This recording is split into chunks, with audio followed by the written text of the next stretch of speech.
Welcome back to the David Kurten Show on today's News Talk TNT. And I am absolutely delighted to have with me on the show today the one and only Gareth Icke. Welcome to the show, Gareth. Cheers, David. Thanks for having me, mate. It's great to see you. It's been a while since Oh, I've really? uh, since I've spoke to you. It's been a long while. I mean, I saw you so much on the freedom rallies, but they were back in. It almost seems like another era now, doesn't it? 2020 up to 2022, when we were fighting against lockdowns and no jab, no jobs. But that was a really, really important time for everyone to go out and resist the tyranny. And you were right there at the front of it. I think, to be honest, that was a time when they came out the shadows a bit, didn't they? And Mm. even the most kind of head buried in the sand type of folk were going, "Oh, hang on a minute, yeah, there is something going on."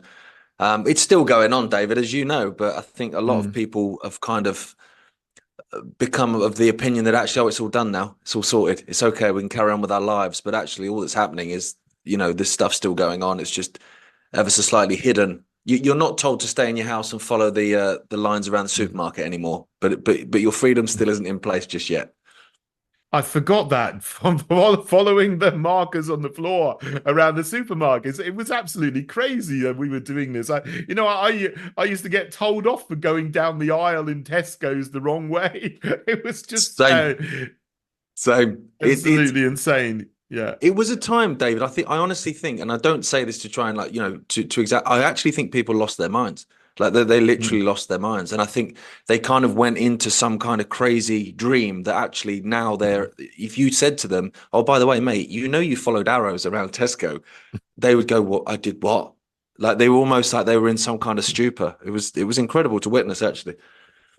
Yeah, absolutely. And it was. I really hope those things in those times are not going to come back. And the thing is now, and maybe it's a good thing, is that almost everybody, even the people that were caught up in that, and even the people that promoted that, are now pretending that they didn't promote it. I mean, in a way, that's good, but in a way, it's also quite dangerous because you got people that were really part of the tyranny, and now they're pretending that they're all for freedom. And I think that is perhaps more dangerous than anything. I mean, have you noticed that Yeah. as well?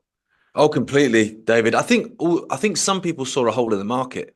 I think Mm.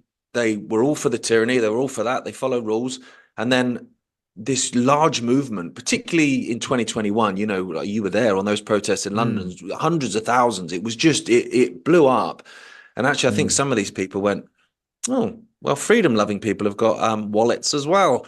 There's a hole in the market, so I'm going to sort of almost point myself in that direction and come across as some kind. I'm all about freedom. Someone like Brett Weinstein, who is now seems to be the voice of freedom. He's on Joe Rogan Mm. every 20 minutes, and it's like, mate, this dude was pushing masks and jabs the lot. Now, if he's actually changed his mind, that's great. I'm all for that. I think we need Mm. unity. I don't think we should try and be split all the time. We should go, okay. But I also don't think that people that push jabs and masks should be the front man. I don't think they should be the Mm. spokesman for the freedom movement. Not that I think, David, we actually need one. I think we should all be. We should have 7 billion voices. That's what I think personally. But Mm. but yeah, I've seen a fair bit of that, and some of it I think as well is, if you want to control the game, you got to control both sides, haven't you? Yeah, And I indeed. think, Yeah. you'll find that people will look at the freedom movement and go, well, actually, if I can get myself in there and I can become, the front man of that, or at least a significant voice in that, I can play the old Pied Piper and lead people a merry dance. And I think there's plenty of that going on. I mean, where, Yeah, and where that's I am why I now, say. David. Sorry, I was just going to quickly say where I am now. I'm in Derbyshire, but I'm on the edge of Nottinghamshire. So you had all the coal mines, and you had all the miners' strikes of the 80s. Now these are just not just, but these are miners who are having strikes about losing their jobs, and their Mm. movements were infiltrated by British intelligence. So I'm not having it Mm. that British intelligence wasn't infiltrating the freedom movement at all. No, I totally agree with you. And I look back at it now and I think I've seen some people who are absolutely genuine, obviously like yourself. And then there's some people who are, you look back and you think you were intelligence from the start, and they had their people in there from the very beginning to control the opposition. And now 100%. things have moved on, and they're leading us into a cul-de-sac and into all other kinds of dangerous places. And I mean, so this is a big topic which I'd like to sort of broach with you. Is now that there's the situation in Israel and Gaza, we have seemingly a split in the people who were for freedom, and free speech and Brexit and all these kind of things. And I can see through this, and I'm not taking a side, and I'm just calling for a ceasefire because I care about people. I don't want people to be killed, whoever they are. But there's some people who are pushing such a pro-Israel line, a Zionist line, to me that just seems bizarre, and even to the point of some people using the language of the cultural Marxist totalitarians, if you like, to smear people who are calling for a ceasefire as being hateful, as going on hate marches. What do you make of Yeah, all that? it's extraordinary. I've got to say, we went from all lives matter to some lives matter very, very quickly Mm, within the freedom movement. And I find it extraordinary. And I found it very extraordinary early doors. And I actually was on this same radio station. I was talking to James Freeman just around mm, about sort of the 15th, I think it was, of October. And I got emotional about it, Dave, because I couldn't really compute what was going on with mm, the fact that mm, you've got these kids being blown to pieces. And, whatever you think of Hamas, whatever you think of Israel, even if you're massively pro-Israel, whatever, I'm not, but if you are, whatever. But the fact that you couldn't look at these children being brutally mm, murdered, let's have it right, and actually have some empathetic kind of like, well, what, that was strange to me. And when I looked at people that would march on the streets, they would lose their jobs, they would fight and speak out and lose careers and what have you over protecting children from mm, being jabbed, to all of a sudden going, well, I'm not that bothered about kids being blown to pieces. And so all I could mm, take away from that, David, was so what you're probably not bothered about is Muslim kids being blown up. Then that's mm, unfortunately the realization I had, and that was quite hard to get my head around because this was coming from some people that I respected, and I kind of had to sort of have a look at myself at that point of like, hang on, mm. just how Yeah. genuine was this voice throughout COVID? Then. I know it's a horrible thing to realize. It's a very important topic. I'd like to come back and talk to you a little bit more after this quick news break that we'll have just now. This is today's News Talk, TNT.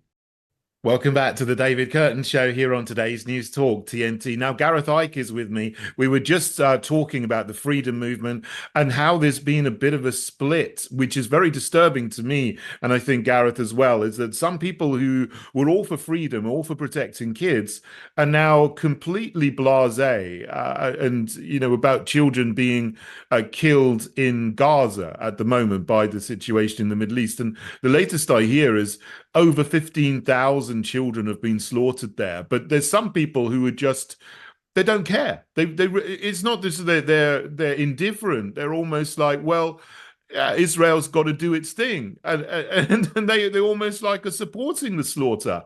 I don't understand this. I mean, what do you think could be motivating these people to be thinking in this way?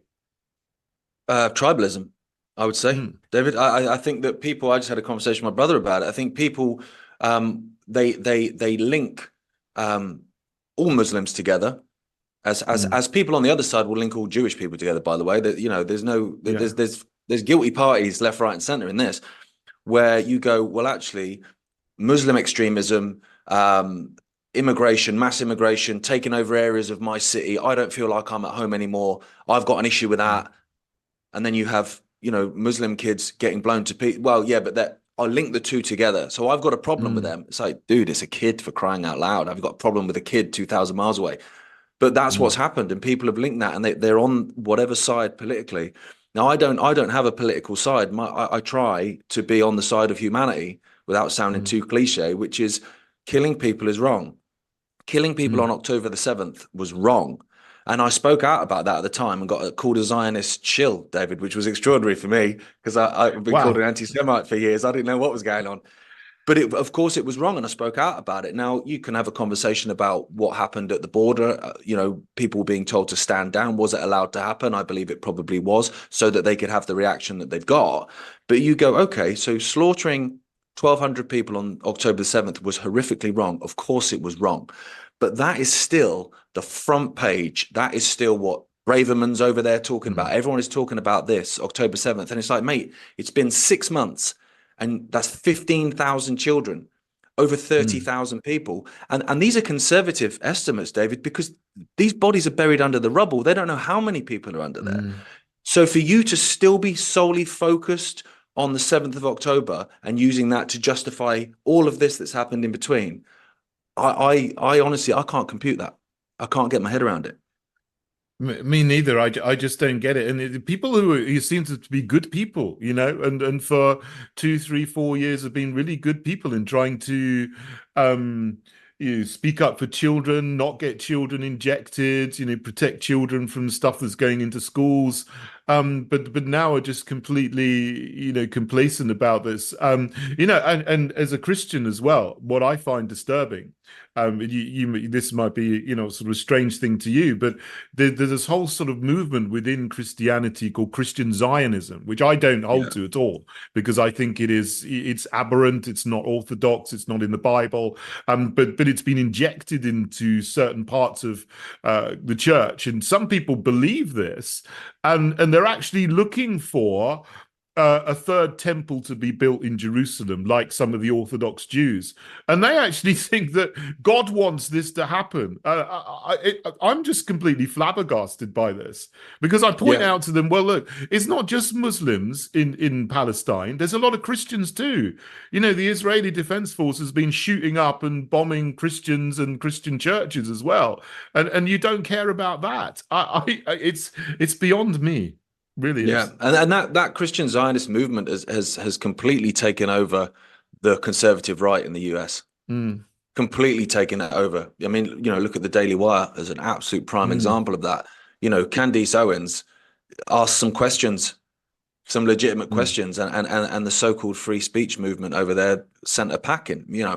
mm, It's very strange. But like I said at the start, if you want to control the game, you've got to control both sides. And I think the alternative mm, media, for want of a better term, has grown and grown and grown in the last 20 years and is actually a real force now. It was a real force to get Trump elected. Not that I'm a huge fan of Trump. I think he's a fraud mm, as well. But people like Alex Jones played a huge part in getting Trump elected. And then mm. in terms of fighting back against the COVID tyranny, without the alternative media, mate, we would be Yeah. way, way down the line in terms of this dystopia than we are. And so I think that they've identified that. And I think that the powers that be have identified that and have tried to move in on it. It's the same, I think, with Ukraine. People like Tice, for instance, who touts himself Mm. as someone alternative when he's anything but.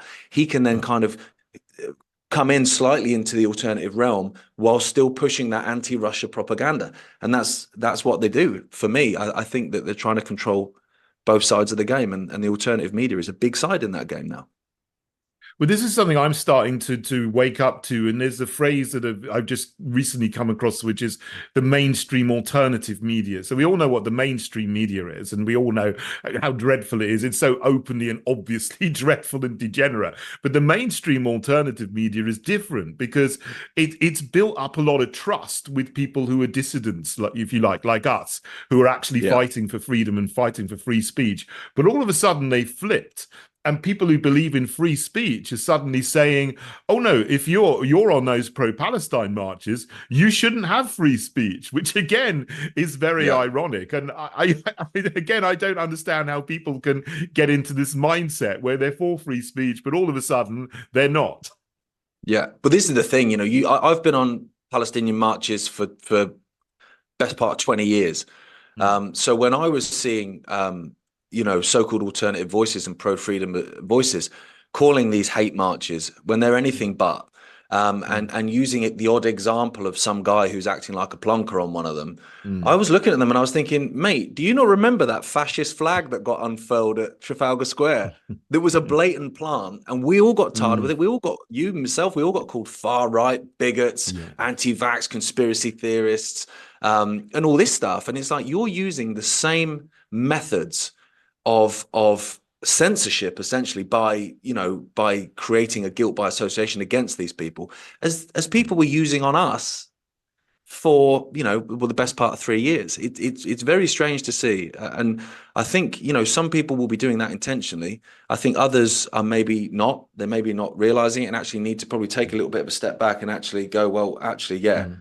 free speech is for everyone. Otherwise, it's not free speech. It's freedom to conform to what I'm allowed to say, and that's not free speech. Yeah, indeed. Look, no, you mentioned Tice there.